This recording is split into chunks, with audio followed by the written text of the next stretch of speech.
Dios les bendiga, hermanos. Gracias por estar aquí, hermanos, y también por estar a tiempo, porque eso es algo que como iglesia, como pueblo de Dios, debemos entender claramente. Estar a tiempo para las bendiciones de Dios cuando estas son derramadas es bien importante, porque yo me pregunto una cosa: ¿cuál de los hijos de Dios, quién de los cristianos le gustaría llegar tarde a la cita con Él? A nadie, ¿verdad? A nadie nos gustaría llegar tarde. Entonces tenemos que redoblar esfuerzos para estar a tiempo cuando la bendición de Dios empieza a derramarse. Porque no es lo mismo encontrar la bendición plena y completa de Dios que llegar a la mitad. Muy bien, mis hermanos, vamos a comenzar este día. Voy a hacer una oración. Dios santísimo, Cristo bendito, Señor de los cielos y de la tierra, le honramos, Señor, le respetamos, mi Dios. Gracias por darnos la libertad, Señor, de decir en nuestros corazones: le amamos con todo nuestro corazón, Señor. Porque sabemos lo que ha hecho, Señor, por nosotros y con nosotros, pero todavía más aún, Señor, lo que va a hacer, todavía lo que va a hacer por nosotros, Señor.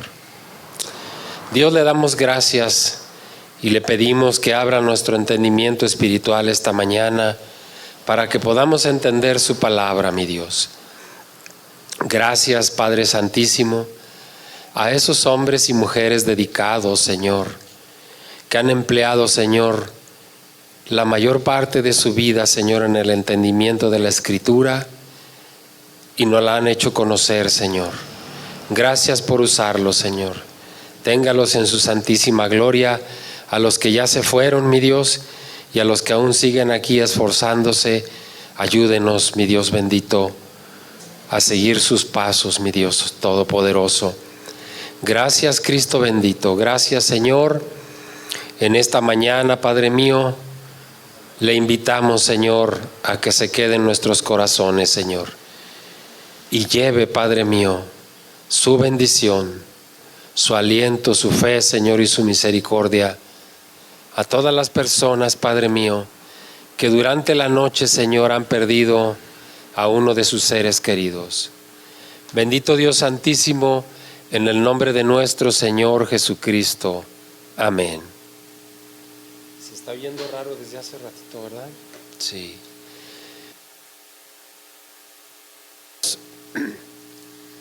¿Se acuerdan algo de lo que hablamos la semana pasada? Dos cosas bien importantes. Que íbamos a tener dos revelaciones grandes. Y vimos una, la otra estamos por entrar a ella. Adelantamos algo la semana pasada, pero estamos a punto de conocer la segunda gran revelación de este primer capítulo. ¿Se acuerdan cuál fue la primera que mencionamos?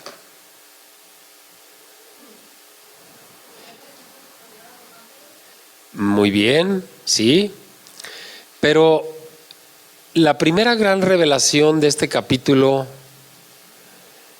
es cómo llama el Padre al Hijo. ¿Cómo lo llama? Como hijo, ¿verdad? Pero aparte de hablarle como hijo, a ver, vayan a Hebreos capítulo 1, versículo 8. Hebreos capítulo 1, versículo 8. ¿Estamos bien de volumen ahí, mis hermanos? ¿Sí? Excelente. ¿Allá atrás se escucha bien, hermana? Perfecto. Hebreos capítulo 1, versículo 8, ¿qué dice allá al principio? Tu trono, oh Dios. ¿Quién está hablando? El Padre. ¿Y a quién se dirige cuando le dice tu trono, oh Dios? Al Hijo. Entonces, ¿cómo le está diciendo el Padre al Hijo? Dios. Esa es una gran revelación. Para quienes dicen y afirman que Jesús no es Dios, el mismo Padre le llama Dios. Qué cosa tan maravillosa. Y la segunda parte ya la adelantamos un poco la semana pasada, y la segunda parte la vamos a entender a cabal plenitud esta mañana. Estamos a punto de terminar el primer capítulo. También hablamos acerca de que el Salmo 110.1 es el salmo más citado por los diferentes autores en el Nuevo Testamento. El Salmo 110.1 se aplica a Jesús. Entonces, vamos a ir a la primera carta a los Corintios, Primera Corintios, capítulo 15, versículo 27. Estamos analizando el versículo 13, terminando de analizar el versículo 13,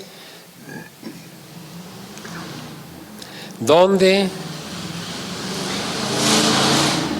el Padre le dice al Hijo: siéntate a mi diestra hasta que haya puesto a tus enemigos bajo tus pies. Primera a los Corintios 15, 27, porque todas las cosas las sujetó debajo de sus pies. ¿Quién? ¿Quién sujetó todas las cosas debajo de sus pies? El Padre. ¿A quién le sujetó las cosas debajo de sus pies? Al Hijo. Y cuando dice que todas las cosas han sido sujetas a Él, claramente se exceptúa aquel que sujetó a Él todas las cosas. Parece como un poquito enredoso, pero vamos a entenderlo. Cuando dice que todas las cosas han sido sujetadas a Él, cuando el Padre dice eso al Hijo, dice claramente se exceptúa a aquel que sujetó a Él, a Cristo, todas las cosas. O sea, sujetó todas las cosas, pero el Padre no está sujeto al Hijo. Eso es lo que tenemos que entender en este versículo. El Padre sujetó todas las cosas debajo de los pies de Cristo, pero dice claramente se exceptúa aquel que sujetó a Cristo todas las cosas. ¿Por qué el Padre no está sujeto al Hijo? Porque son uno solo. Comparten la misma gloria, comparten la misma eternidad. Cristo, dijimos que es la sustancia misma de Dios.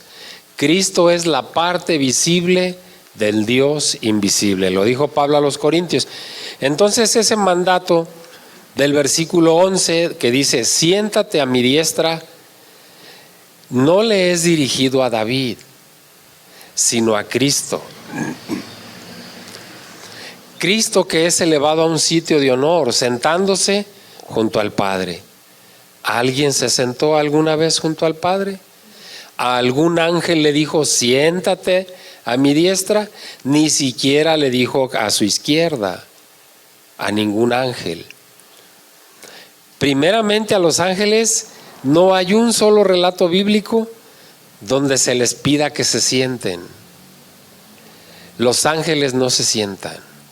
Los ángeles están alrededor del trono de Dios, listos a cumplir el mandato de Dios. Lo vamos a ver en 1:14, donde dice que los ángeles son ministradores para aquellos que heredarán la salvación. Es el siguiente versículo que vamos a ver. Y esas palabras, siéntate a mi diestra, no son solamente una descripción de un sitio de honor.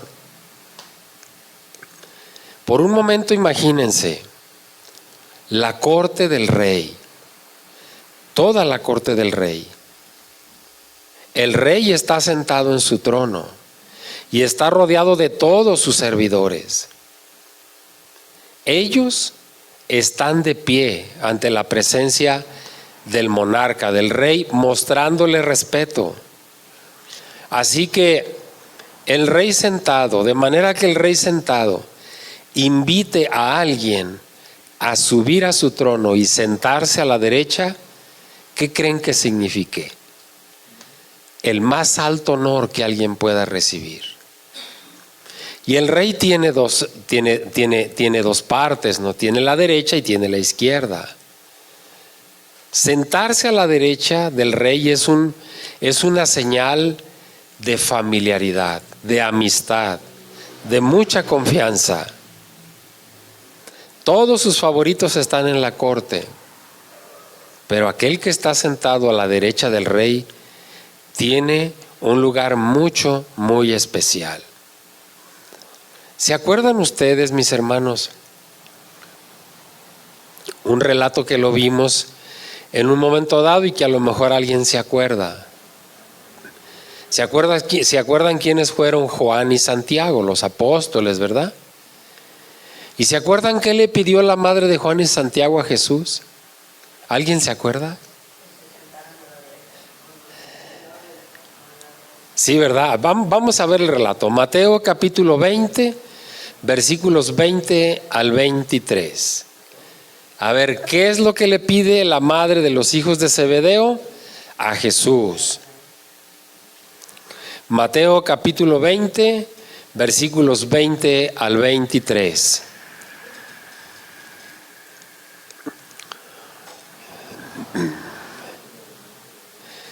Dice lo siguiente: entonces se le acercó la madre de los hijos de Zebedeo con sus hijos, postrándose ante él y pidiéndole algo, se hincó ante la presencia de Jesús y le dijo, Jesús le dijo, ¿qué quieres? Ella le dijo, ordena, escuche la palabra, ordena que en tu reino se sienten estos dos hijos míos, el uno a tu derecha y el otro a tu izquierda. Entonces Jesús respondiendo dijo, no sabéis lo que pedís. ¿Podéis beber del vaso que yo he de beber y ser bautizados con el bautismo con que yo soy bautizado? Y ellos le respondieron, podemos. Él les dijo, a la verdad, de mi vaso beberéis, y con el bautismo con que yo soy bautizado seréis bautizados.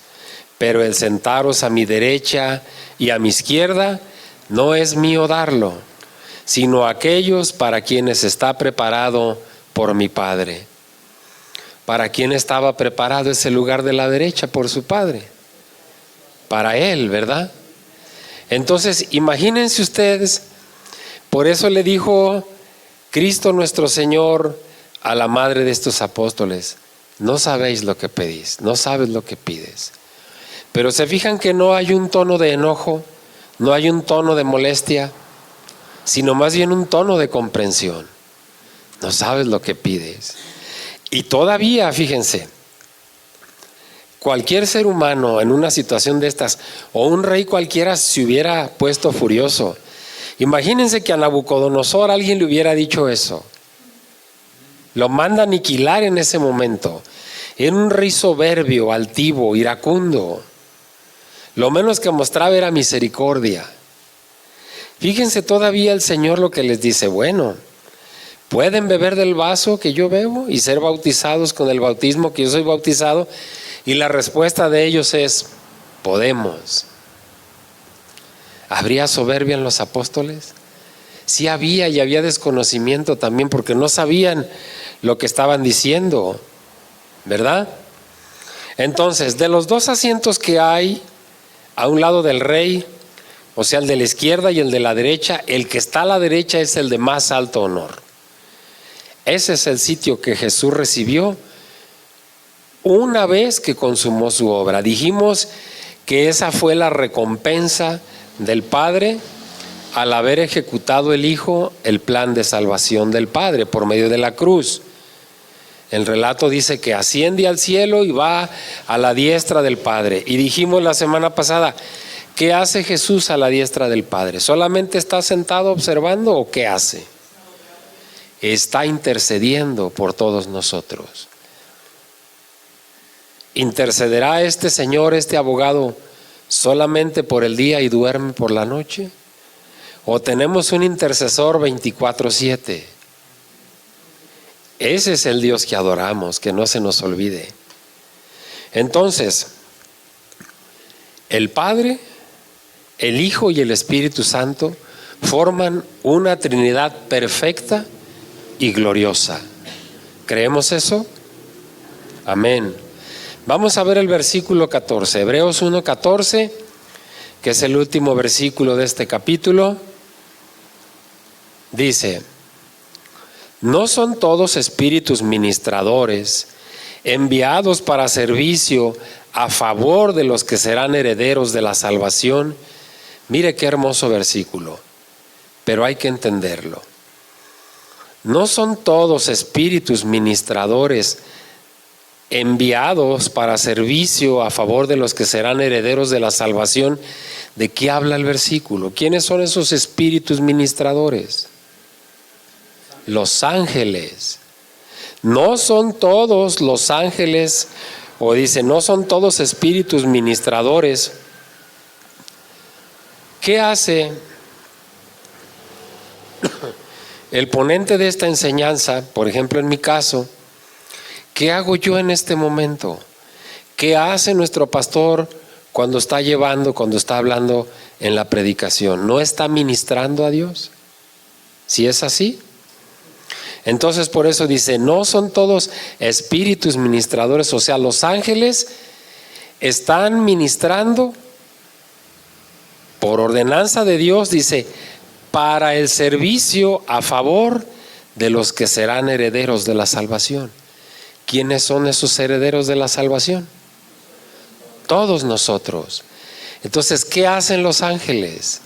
Nos están ministrando a Dios, a nosotros que somos herederos de la salvación. ¿O los ángeles están ministrando a otros ángeles? No.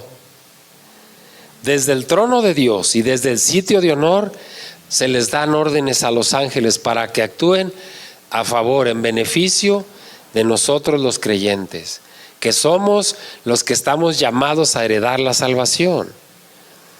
Mientras que Jesús se sienta entronizado en la majestad, en la grandeza, los ángeles son espíritus ministradores.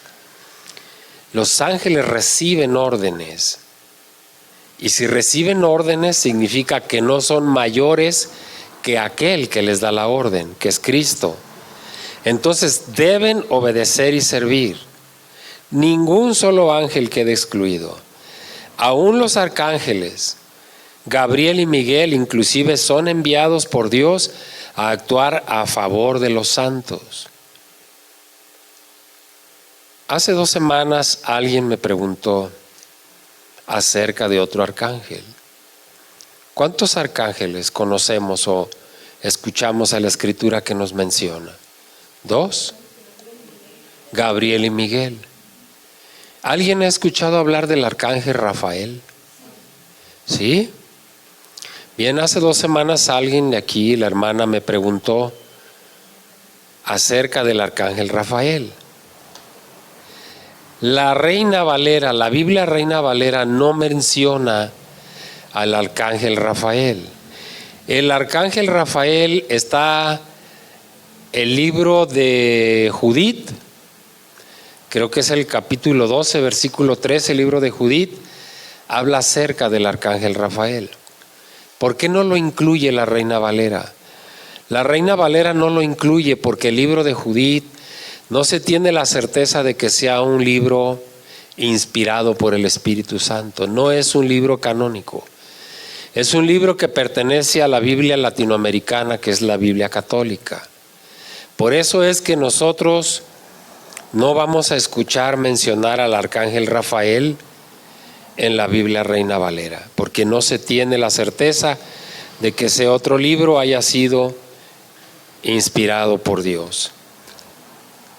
La Escritura enseña que los ángeles son espíritus ministradores. Dice, enviados para servir a aquellos que heredarán la salvación, o sea, al pueblo de Dios. ¿Quiénes formamos el cuerpo espiritual de Dios? La iglesia de Dios, nosotros. Los ángeles, fíjense, la administración de los ángeles. Los ángeles anunciaron en el Antiguo Testamento la ley de Dios. Hechos y Gálatas nos hablan de eso. Los ángeles hacen llegar mensajes al pueblo de Dios. Los ángeles atienden las necesidades del pueblo de Dios. Los ángeles son guardianes designados de ciudades y naciones. Y los ángeles van a reunir a los escogidos cuando Cristo regrese. Vayan a Mateo 24:31, por favor. ¿Se fijan la ministración de los ángeles?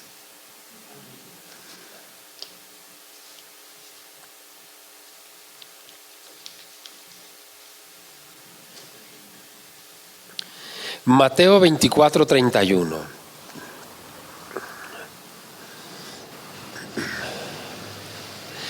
Y enviará sus ángeles con gran voz de trompeta y juntarán a sus escogidos de los cuatro vientos, desde un extremo del cielo hasta el otro. ¿Se acuerdan qué dijimos cuando la Escritura habla acerca de los cuatro vientos? Son los 4 puntos cardinales. Entonces dice, enviará, que dijimos que significa ángel mensajero. Y enviará a sus ángeles con gran voz de trompeta y juntarán a sus escogidos. Otra administración de los ángeles. Sin embargo, los ángeles no han sido escogidos para enseñarles o predicarles a los escogidos de Dios. ¿Quiénes fueron designados para traer el evangelio? ¿Los ángeles? No. Cristo y sus apóstoles. Los que anduvieron con él, los que vieron. Tampoco les ha sido poder para gobernar al pueblo de Dios. Los ángeles no pueden gobernar al pueblo de Dios. Aun cuando están ante la presencia de Dios y comparten el plan de salvación de Dios. Cuando los escogidos estemos ante la presencia de Cristo, ya no va a haber más muerte, ni dolor, ni lloro, ni clamor.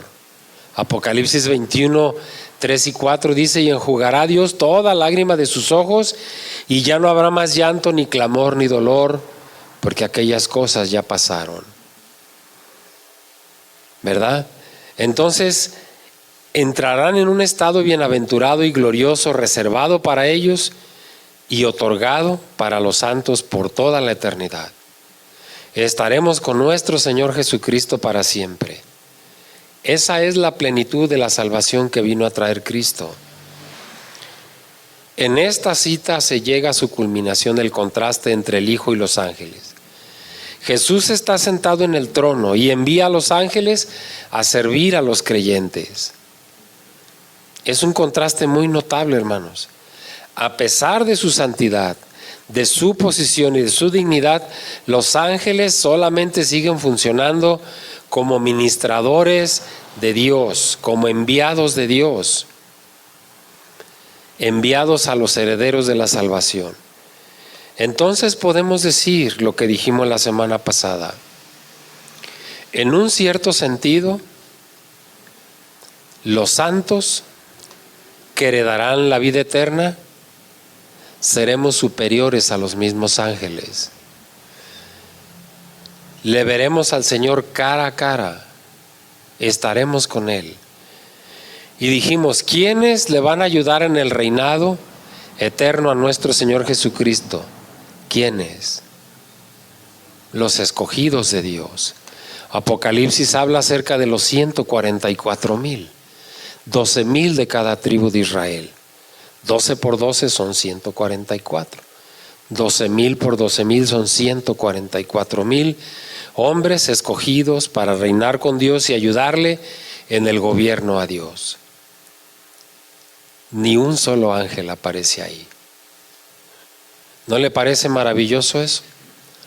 Que si nosotros llegamos a alcanzar la santidad, que estamos obligados, porque sin santidad nadie va a poder ver al Señor. Que nosotros, que logremos alcanzar la santidad, vamos a estar por encima de los mismos ángeles.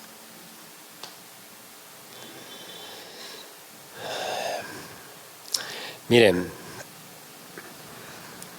nosotros como santos no debemos dudar en ningún momento de la salvación. tenemos una herencia y tenemos la promesa de Dios de que se va a cumplir. Voy a hacer un muy pequeño resumen de lo que vimos a través del capítulo 1 y luego les voy a hacer unas 4 o 5 preguntas. La figura central del capítulo 1 es el Hijo de Dios, que es presentado no por su nombre, no por el nombre que conocemos, Jesús, sino que es presentado como Hijo de Dios, ¿verdad? El cual es Rey, ascendió al cielo y está sentado a la diestra de Dios. El Hijo es superior a los ángeles.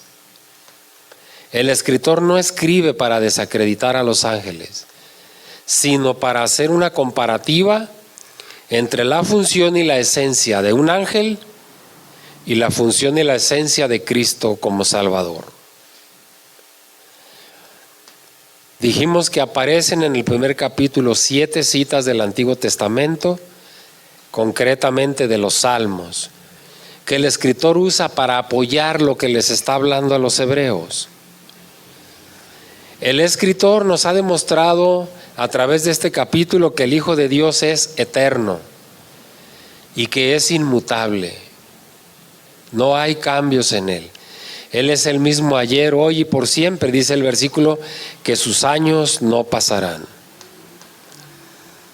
Los ángeles, en contraste, son solamente espíritus ministradores que le sirven al pueblo escogido de Dios. Ahora yo les pregunto, mis hermanos, antes sabíamos, siempre supimos que Jesús es superior a todo, pero ahora hemos conocido por qué. ¿Por qué Jesús es superior a los ángeles? Porque es el Hijo de Dios. Y aparte, ¿por qué? Porque a ninguno de los ángeles, ¿qué? A ninguno de los ángeles llamó hijo, ni ninguno de los ángeles han llamado Padre a Dios. Entonces, nos queda, todo el capítulo 1 es en raíz y a base de eso, demostrar la preeminencia, demostrar la gloria, demostrar el honor, el lugar de Jesús como Hijo de Dios. Todo este capítulo hemos estado hablando de eso. Entonces ahora sabemos y conocemos perfectamente por qué Jesús es superior a los ángeles, a Moisés, a Josué, a los apóstoles. ¿Por qué Jesús es superior a todos? Ninguno de todos ellos que nosotros hemos escuchado o leído subió al cielo y se sentó a la diestra de la majestad. Ninguno de ellos intercede por nosotros. ¿Qué dice la Escritura? Que hay un solo mediador entre Dios y los hombres. ¿Quién es? Jesucristo mismo, Jesucristo hombre. ¿Nos queda clarísimo eso, mis hermanos? ¿Quién es Jesús? ¿Verdad? Bien, vamos a viajar al capítulo 2. Y aquí, mis hermanos, vamos a entrar de lleno al terreno de las exhortaciones. Si se fijan, en el primer capítulo no encontramos una sola exhortación directamente como tal. A partir de aquí del capítulo 2 vamos a empezar la confrontación nuestra con el Evangelio, con el Hijo de Dios. Entonces en el capítulo 2 vamos a ver la superioridad de Jesús y su papel como Salvador y sumo sacerdote. Mis hermanos, si no ponemos mucho cuidado, la mente y la memoria son como vasos quebrados que no retienen lo que se vierte. ¿Qué pasa con un vaso, con una olla que tiene una fractura? Lo llenas y si la fractura es grande, en un momento se tira toda el agua. Si la fractura es pequeña, en la mañana cuando te asomas ya no tiene una sola gota de agua. ¿Sí? Entonces nosotros tenemos que tener mucho cuidado.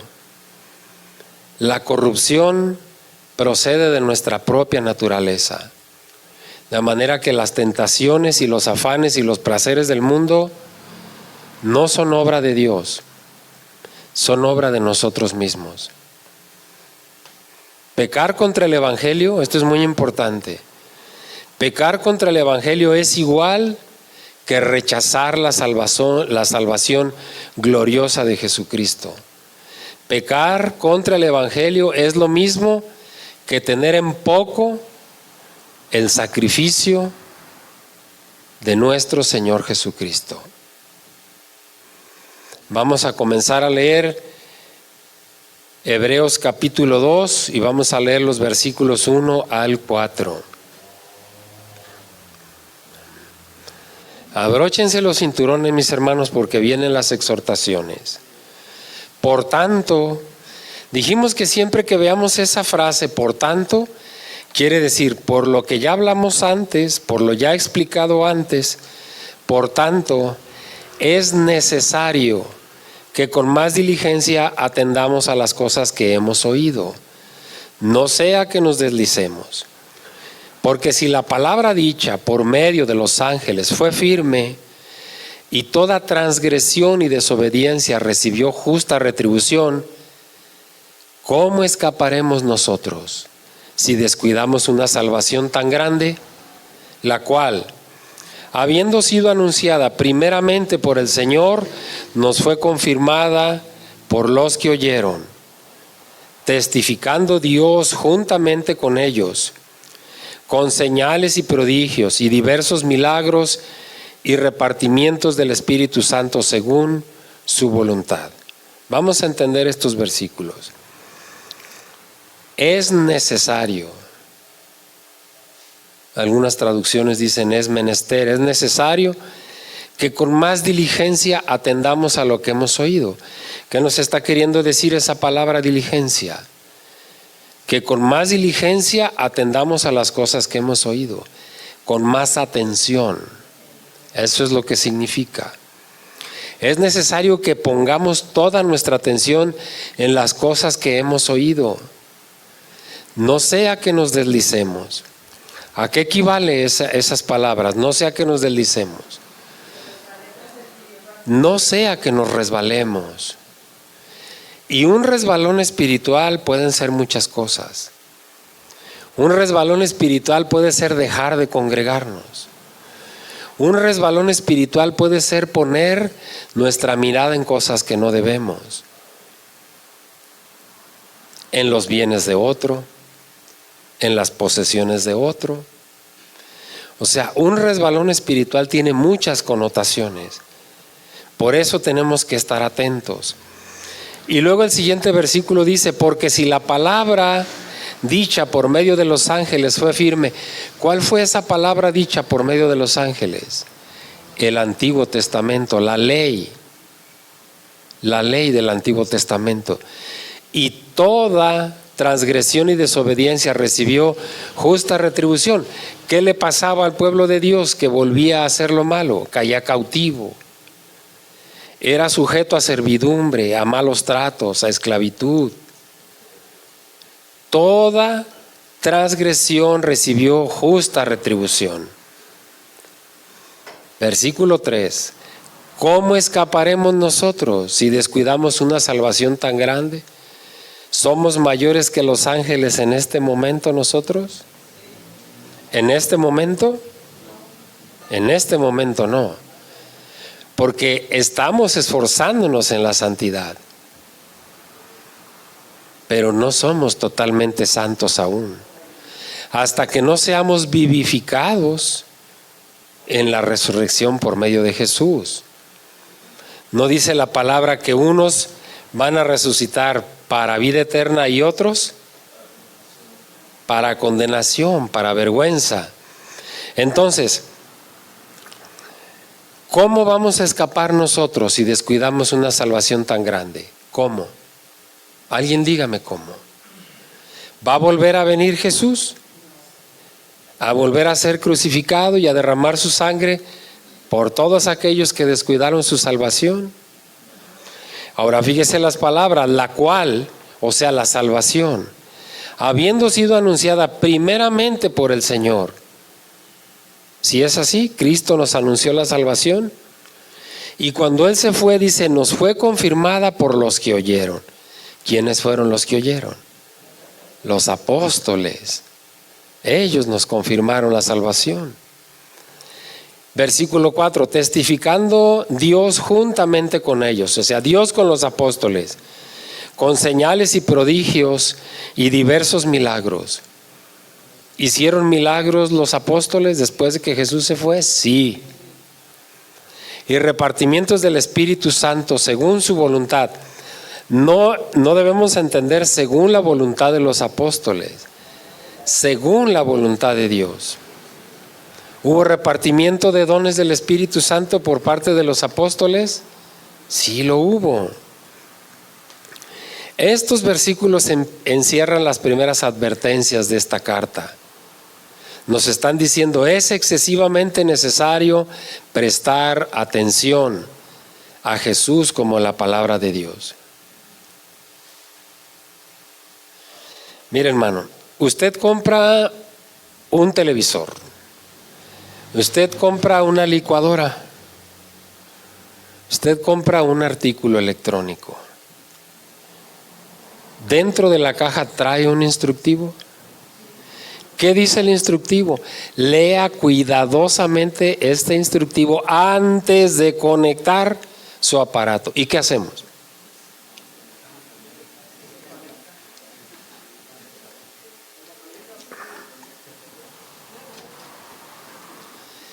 ¿Qué dijimos que hacemos? No leemos el instructivo. Y a veces no encontramos ciertas funciones y entonces vamos a consultar el instructivo, ¿verdad? Ha habido casos que tiran la caja y el instructivo y después andan buscándolo en internet. Es lo mismo que con la palabra de Dios. Haga usted de cuenta que yo tomo este manual y le digo, lea cuidadosamente las instrucciones de este manual de vida. Pero muchas de las veces no lo hacemos. Y entonces empezamos a sufrir las consecuencias de ser omisos, de no haber seguido la guía. Entonces es necesario que prestemos mucho más atención a las cosas, a las palabras que hemos escuchado. La proclamación del Evangelio nos fue continuada y confirmada por los que la oyeron de Cristo, por los evangelistas, por los apóstoles, que fueron testigos de lo que Jesús hizo y enseñó. Acompáñenme a la segunda carta de Pedro, capítulo 1, versículo 16. Y quiero que leamos este versículo, hermanos, porque es sumamente común para los que no creen, para los que no leen. Es sumamente común. Digo, yo no sé si a usted le ha pasado, a mí me ha pasado, A mí me ha pasado. ¿No le ha sucedido a usted que a veces al leer un relato de la Biblia, por ejemplo, cosas impresionantes como el relato de Ezequiel 37, el valle de los huesos secos? ¿No le ha pasado que cuando está leyendo aquello, repito, a mí me ha pasado, que está leyendo aquello y dentro de sí mismo dice, ¿será posible esto? A ver, siento como que estoy leyendo una fábula, un cuento. Fíjense lo que dice Pedro. Porque no os hemos dado a conocer el poder y la sabiduría de nuestro Señor Jesucristo siguiendo fábulas artificiosas, sino como habiendo visto con nuestros propios ojos su majestad.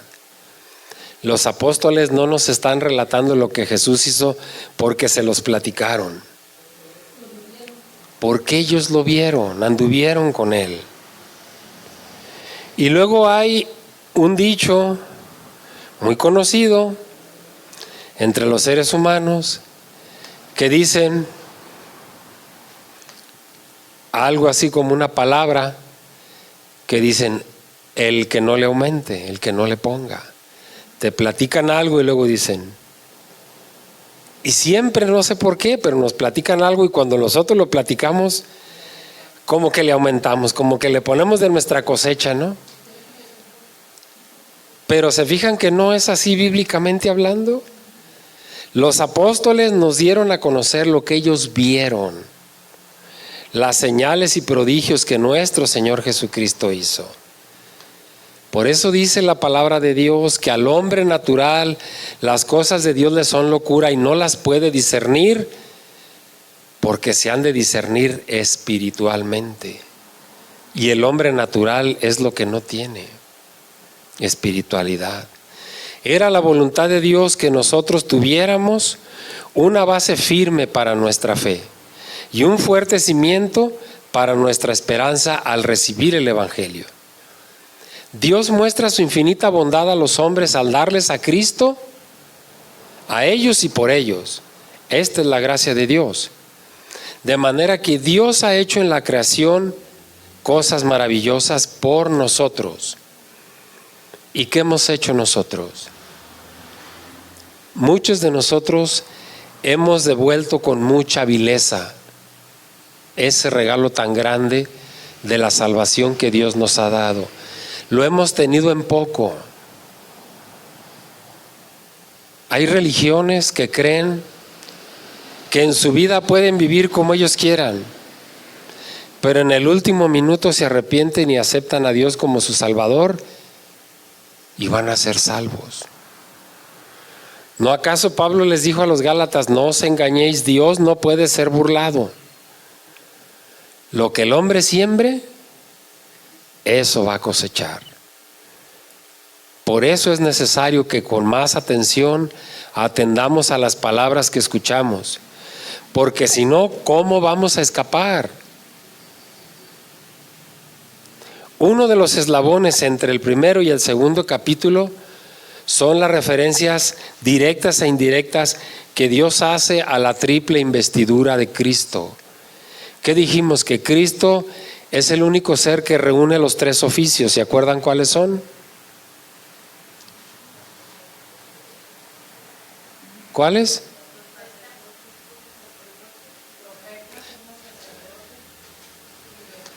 Y rey. Jesús fue y es un profeta. Es nuestro sumo sacerdote y es nuestro rey eterno. El profeta representaba a Dios delante de los hombres. Ahí está Cristo.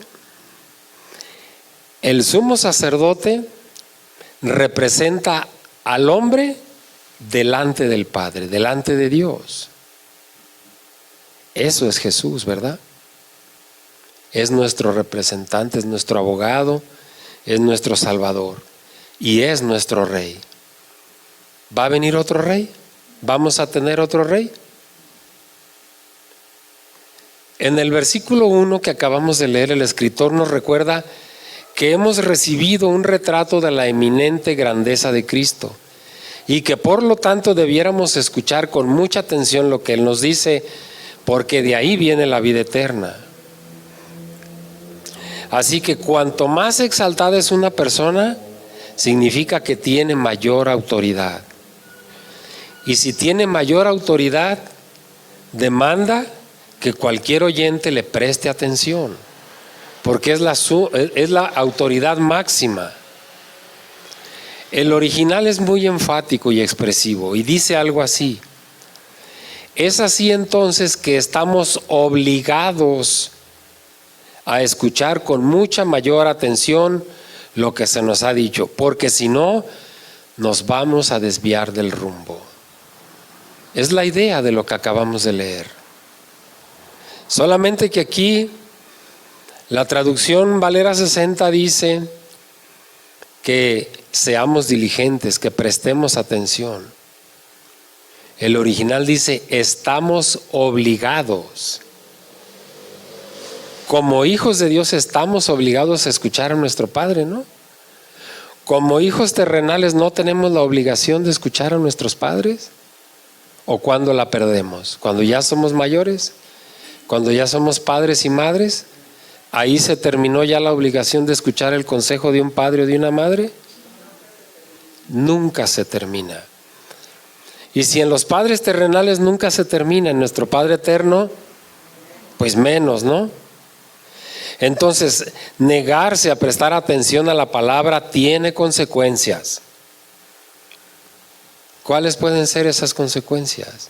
Perder la salvación. Y si yo pregunto y digo, ¿quién quiere perder su salvación? Nadie va a decir yo. Es una pregunta retórica, que la respuesta es inmediata, no necesitas pensarlo.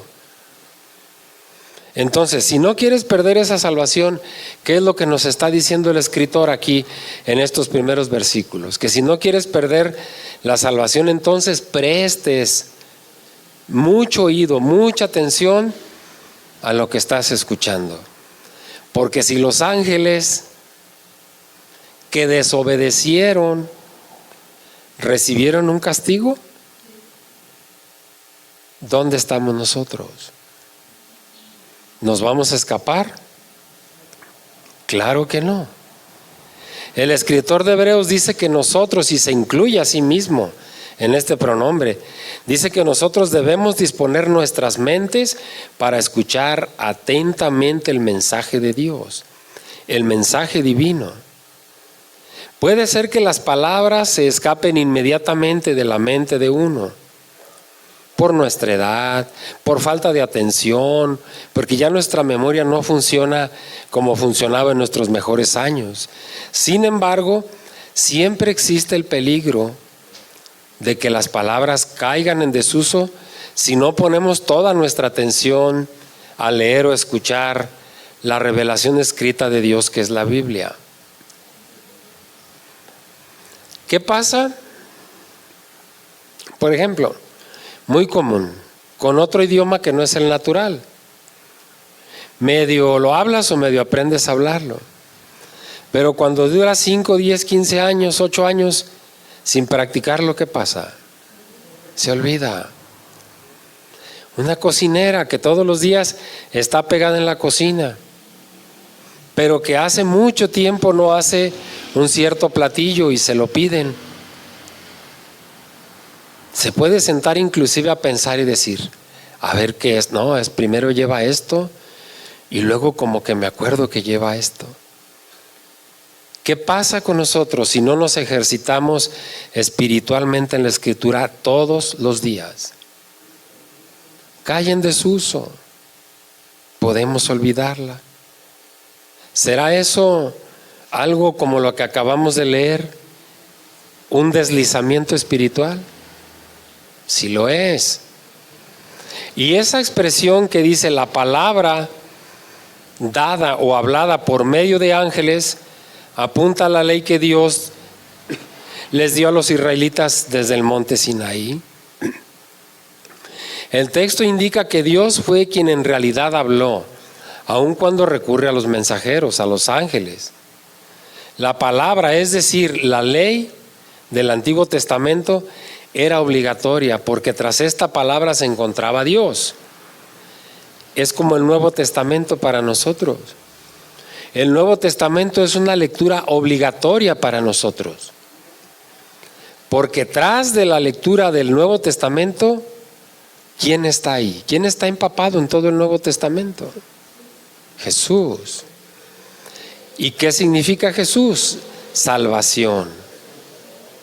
Entonces, en el Nuevo Testamento está guardada, escondida nuestra salvación. Por eso debe de ser algo muy importante para nosotros. Él es el Dios que mantiene el pacto con su pueblo. La palabra de Dios perdura sin cambios y constituye una revelación que le fue confiada al pueblo de Dios de diversas maneras y en diversas ocasiones. En otras palabras, la ley de Dios le llegó a los israelitas por medio de los ángeles desde el monte Sinaí. El evangelio de Cristo fue proclamado por el mismo Cristo. no por los ángeles. El Antiguo Testamento aporta numerosos ejemplos que demuestran que toda violación, dice, recibió su justa retribución. En vez de mencionar ejemplos específicos de la historia del Antiguo Testamento, el escritor de Hebreos solamente enfatiza el principio que enseña que transgredir la ley divina va a traer consecuencias. Transgredir la ley divina va a traer consecuencias si no te arrepientes. Cuando te arrepientes y confiesas a Dios tu pecado, ¿qué hace Dios con nuestros pecados? No solamente los perdona, ¿qué hace con ellos? ¿Los echa? ¿A dónde los echa? ¿A dónde los va a lanzar? Al fondo del mar. ¿Qué pasa con nosotros, seres humanos? Yo te perdono, pero no lo olvido, ¿verdad? Y siempre que hay oportunidad, como dicen, te saco cartitas de abajo. Ya se te olvidó pero no me habías perdonado. Entonces, ¿quién es el único que es capaz de perdonar y de olvidar? Porque la palabra de Dios dice, y jamás me acordaré de ellos. ¿No se le hace maravilloso? Ese es el Dios que profesamos. Ese es el Dios en el que creemos. ¿Cómo escaparemos si descuidamos una salvación tan grande? La palabra clave de esta oración comienza con la palabra salvación. Este término ya ha sido utilizado en el versículo 14 que acabamos de ver, donde se les dice a los lectores, a los oyentes de Hebreos, que los ángeles son ministradores que sirven a los creyentes, a los herederos de la salvación. El valor de la salvación, hermanos, nunca debe ser subestimado. ¿Por qué? Porque el valor de la salvación pagó un precio. Quien luchó para que fuéramos salvos pagó un precio, y ustedes saben cuál fue el precio, ¿no? ¿Cómo dice la Escritura que fuimos comprados? ¿Con qué fuimos comprados? Con la sangre del Señor. Entonces, quien tiene en menos el Evangelio está despreciando la salvación de Dios. Y estar despreciando la salvación de Dios es estar despreciando al autor de la salvación. Más adelante vamos a ver en el versículo 10 de este capítulo, dice que Él es el autor de la salvación y que lleva muchos hijos a la gloria. Por consiguiente, mis hermanos, podemos decir que nuestra salvación es inconmensurablemente grande o solamente es grande. Es una dimensión que, valga la expresión, no alcanzamos a dimensionar. El entendimiento humano no es capaz de entender el amor de Dios. Lo leemos, lo escuchamos, medianamente lo entendemos. Pero entenderlo total y cabalmente no podemos, por nuestras limitaciones. Miren, un versículo sumamente conocido, Juan 3:16. Porque de tal manera amó Dios al mundo, que ha dado a su Hijo unigénito, ¿sí? Pero observe las palabras. Porque de tal manera amó Dios al mundo que dio a su Hijo. Entonces, la iniciativa de salvación, porque estamos hablando de salvación en este momento, la iniciativa de salvación proviene del hombre o de Dios. De Dios. La iniciativa de salvación no proviene de nosotros, proviene de Dios. Por eso, por el amor de Dios nos fue dado el Hijo. Si despreciamos al Hijo, su sacrificio, si despreciamos al Hijo, ¿estamos despreciando al Padre? ¿Estamos despreciando al Espíritu Santo? ¿Se fija a qué nos lleva? El no poner atención en lo que escuchamos. Y esa expresión que dice, ¿cuánto más? Dice el versículo, debiéramos nosotros atesorar nuestra salvación. Porque nos fue hablada, el Evangelio nos fue hablado primeramente por Cristo, que es la máxima autoridad. En una empresa grande, en una fábrica grande, cuando el socio principal o el dueño de esa empresa quiere hablarle a los empleados, ¿acaso no tiene un representante, un gerente, un administrador que es el que va y le habla? Aquí no, mis hermanos. Aquí el dueño y señor de todas las cosas vino a hablarnos directamente. Y cuando Él se fue a cumplir con la otra etapa de la salvación, interceder por nosotros, nos dejó algo, ¿no?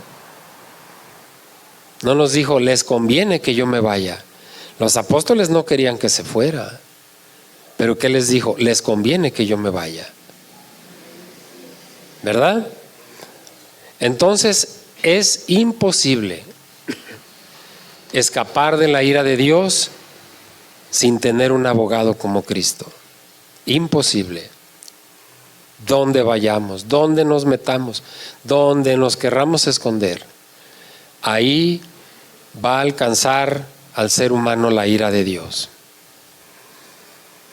Cuanto más precioso es el don, cuanto más grande es el regalo, más grande es el castigo que merece el que no lo tome en cuenta.